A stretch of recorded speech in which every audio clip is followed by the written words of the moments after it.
Mother साहब, मामलात को थोड़ा आगे लेके चलते। फरवरी के इलेक्शन हो गए, नवाज शरीफ साहब सिंपल मेजॉरिटी से या अच्छी मेजॉरिटी से गवर्नमेंट बना लेते हैं। अब मसला ये कि पाकिस्तान को पॉलिटिकल स्टेबिलिटी की ज़रूरत है अगर इकनॉमिकली आपने ऊपर जाना है हर लिहाज से। तो यहाँ पर नवाज शरीफ साहब को चलने नहीं दिया जाता क्योंकि दूसरी पार्टी समझती है कि नवाज शरीफ साहब उनके लिए या ख़तरा है या मुल्क के लिए ख़तरा है, जबकि नवाज शरीफ साहब इसलिए नहीं चल पाते क्योंकि वो समझते हैं कि वो डेमोक्रेसी और पार्लियामेंट की लाज रख रहे हैं बीइंग अ प्राइम मिनिस्टर। उनको उनका हक मिलना चाहिए, ख्वाह हिंदुस्तान से मामलात हो तय करने या दूसरे मामलात में असर्टिवनेस हो। आप क्या देख रहे हैं, Nawaz Sharif being a prime minister fourth time Pakistan को स्टेबिलिटी देगा या कन्फ्रंट्रेशन ही होगी? नवाज शरीफ साहब को खुद फैसला करना होगा। जी देखिए, एक तो नवाज शरीफ साहब को खुद फैसला करना पड़ेगा। नवाज शरीफ साहब को कभी भी मेरा ख्याल है वो पावर नहीं मिल सकती जो उन्हें 97 में मिली थी। 97 में ही मिस दी अपॉर्चुनिटी। और मैं वो इसलिए कह रहा हूँ कि अभी आपके पास 2/3 मेजॉरिटी आई ही थी कि आपने क्या क्या फ़ैसले किए, फारूक लगारी को फारिग करने का, आर्मी चीफ को फारिग करने का, चीफ जस्टिस। लेकिन सर वो 97 था, आपको लगता है आज भी नवाज शरीफ साहब ये कर सकते हैं? नहीं, मैं यही बात कह रहा हूँ, मैं यही बात कह रहा हूँ कि अब तो आपको 2/3 मेजॉरिटी मिलती हुई नज़र नहीं आती। अब तो आप थिन मेजॉरिटी भी ले लें तो वो बहुत टेस्टिंग होगा, और थिन मेजॉरिटी के साथ कोई भी स्टेबल गवर्नमेंट नहीं बनती। और उसकी वजह यह है कि जब आप इत्तेहाद बनाते हैं तो इत्तेहाद में हमारी यहाँ होती है बार्गेन। देखिए, मैं आपको बिल्कुल सिंपल सा फार्मूला, मेरा हो सकता है maybe I am wrong, Niazi साहब, भट्टी साहब बैठे हुए हैं, मेरा बहुत सिंपल सा है। पाकिस्तान के सिविलियन हुक्मरानों का मजमूई तौर पर प्रॉब्लम यह है कि इनमें से कोई भी कभी भी पाकिस्तान की पॉलिटिकल नर्सरी से नहीं निकल कर आया। पॉलिटिकल नर्सरीज क्या होती हैं? Student union, local bodies. कोई एक बता दें कि पाकिस्तान के सिविलियन हुक्मरानों में कोई एक, ये प्रॉब्लम है सर, बिल्कुल ठीक है, वक्त कर लेते हैं, बड़े साहब का पॉइंट आ गया जो बिल्कुल।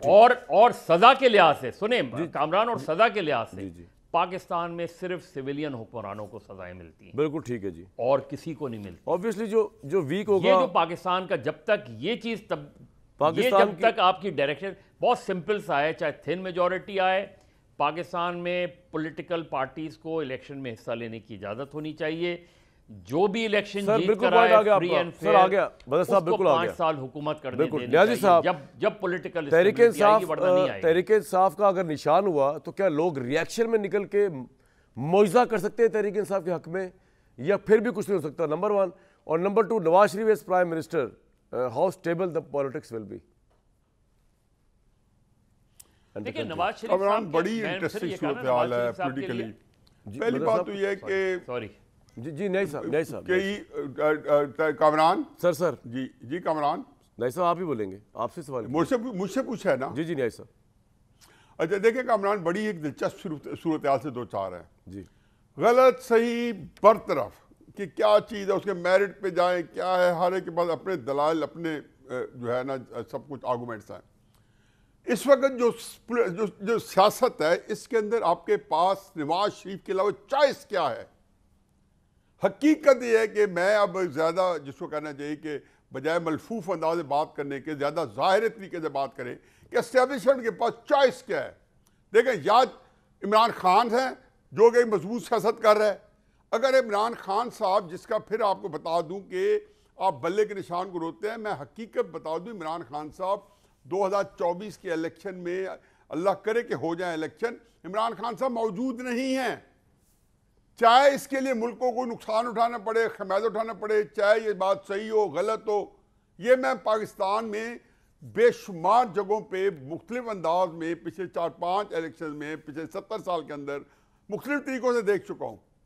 ये कांटा जो है ना, कांटा लग गया जी, 2018 में नवाज शरीफ पे कांटा लग गया, फिर बाकी चीजें रिवर्स इंजीनियरिंग में आती हैं। आपने क्या करना है या क्या? लेकिन सर नवाज शरीफ को तो प्राइम मिनिस्टर बना दिया ना मेरे सवाल ने, मैं तो उससे आगे की बात कर रहा था। उसके बाद नवाज शरीफ साहब क्या करेंगे, एस्टेब्लिशमेंट क्या करेगी? ये मैं तो कामरान साहब कॉलम लिखा था नवाज शरीफ साहब के आने से पहले कि नवाज भट्टी साहब ने अभी जो बताया, मैं तो एंडोर्स करता हूं कि वो डेजिग्नेट प्राइम मिनिस्टर थे जब लंदन से आ रहे थे। बिल्कुल भट्टी साहब सही कह रहे हैं। जब जद्दा पहुंचे तो एम्बेसडर ने रिसीव किया, उनको ऑडियंस दी। ये हम कई मौकों पे डेजिग्नेट पॉइंट आ गया इमरान खान साहब को 2018 के इलेक्शन से पहले देख चुके हैं। हम बेनजीर साहबा को तो नहीं साहब, जरा वक्त की किल्लत है प्लीज, बिल्कुल आपका पॉइंट आ गया। पहले देख चुके थे। आप प्रोटोकॉल से अंदाजा लगा रहे हैं कि चांद चढ़ गया है वो है ना दीवा बन रहे थे बूते, वो वाला हिसाब है। चॉइस नहीं है, चॉइस ही नहीं है, चॉइस भट्टी नवाज शरीफ का एहसान है अगर चॉइस ही उनसे नहीं ले है ले, मेरे क्योंकि भाई। फंसे हुए सारे। बड़ी वजन है इनकी बात में, क्योंकि इमरान खान तो इस वक्त जो अपने हालात में पहुंचे हुए हैं, अफसोस होता है मुझे, लेकिन खुद पहुंचे हुए हैं। चॉइस ही नहीं है तो बनने के बाद नवाज शरीफ साहब और एस्टैब्लिशमेंट कैसे चलेगी, ये बताएं। मैं अपने बहुत ही प्यारे बड़े भाई न्याजी साहब के से माजरत के साथ, इसी एक सोच ने हमें हमारा सवा सत्यानाश कर दिया। 2018 में सारे चले हुए थे कि इमरान खान के अलावा कोई चॉइस नहीं, नवाज शरीफ नायल हो चुका है, पीपल्स पार्टी का वजूद कोई नहीं। आज फिर से एक मरतबा जो चली हुई बंदूक है उसमें दोबारा बारूद भर के तो कहते हैं कि हुण तो चॉइस ही कोई नहीं, सही निशाने तो लगेगी। 7 मरतबा पंजाब में, 4 मरतबा मरकज़ में, कोई एक बात की है उन्होंने मुस्तकबिल के हवाले से। हमने बना दिया जी वज़ीर आज़म, चलो मैंने भी बना दिया इस वजह, कोई आबादी बम, कोई मईशत, कोई कर्जे, कोई बेरोज़गारी, कोई महंगाई, कोई गुर्बत। मुझे क्यों निकाला? दो केसट फंसी हुई कहाँ है कि मुझे क्यों निकाला, और जब मैं था तब खुशहाली थी। भाई आप आज लोग ये नहीं पूछ रहे तो कि यही तो कह रहे हैं मुझे दोबारा लाया, खुशहाली ले आऊंगा। कैसे नहीं भाईजान, लाए ना, ले आए ना, आ गए ना, खुशहाली भी साथ साथ पता नहीं कहां पहुंची है। वोट देंगे भी नवाज शरीफ साहब को। दिलचस्पी नहीं कि क्यों निकाला, दिलचस्पी इसमें नहीं है कि क्यों निकाला, दिलचस्पी इसमें आप आए कैसे। दिलचस्पी इसमें अब नहीं है कि जजेस ने कितने गलत फैसले दे के आपके खिलाफ निकाला। भट्टी साहब एक बात बताएं, कि आज की अदालतें क्या कर रही हैं। दिलचस्प चॉइस वैसे क्या है? पीपल्स पार्टी सिंध की पार्टी है, इमरान खान तो खुद तो है ही फारिग, पार्टी फारिग, और उनको भी अपने इंतखाबी निशान के सर्वाइवल का मसला पड़ा हुआ है। In that sense Nawaz Sharif is the only force right now, चाहे हम लाइक करें या डिसलाइक करें, डजंट मैटर। सर कैसी आप बात कर रहे हैं? क्या बताएं ना कोई सर। चॉइस नहीं इस मुल्क में रह गई अब नवाज शरीफ साहब के अलावा, और पीपल्स पार्टी और नहीं, इतने कम टाइम में तो कोई नई चॉइस नहीं बनेगी ना सर। ये नहीं होता बड़ी साहब, ये नहीं होता हजूर, ये नहीं होता कि न्याजी साहब को ही बना दें, मेरे भाई न्याजी साहब को बना दें, वो इससे बेहतर हुकूमत कर लेंगे। नहीं बड़ी साहब नहीं, ये मसला नहीं है। मैं जो बात करना चाहता हूँ, जरा प्लीज मैं जरा थोड़ा सा, हकीकत ये है कि कई देखो सियासत की अपने डायनेमिक्स होते हैं। जब पीपल, आप बिल्कुल सही कह रहे हैं कि जब मुस्लिम यूनियन और पीपल्स पार्टी को बेईमाना तरीके से इलेक्शनों से बाहर किया गया, खैर पीपल्स पार्टी को तो नहीं किया गया, वो तो इमरान खान साहब के साथ जलसे कर रहे थे, उनको उसका मुआवजा भी मिल गया, सिंध के अंदर उनको बहुत अच्छी फिजाई मिली और 45-50 सीट्स मिल गई।